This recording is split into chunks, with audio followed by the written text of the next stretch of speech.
Thank you, Adi. School is our second home where we learn many things. So, school, please join together for singing our school song. We have eaten to enlighten us with thought of the day.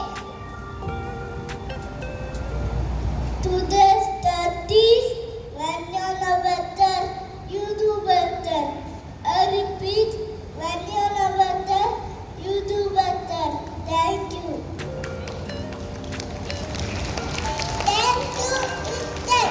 Now I would like to call our beloved class teacher, Mangaf, to say a few words. Childhood is one of the most sweetest period in a person's life. Every child has his own way to make this world a beautiful place for us. Children are like different flowers in the garden.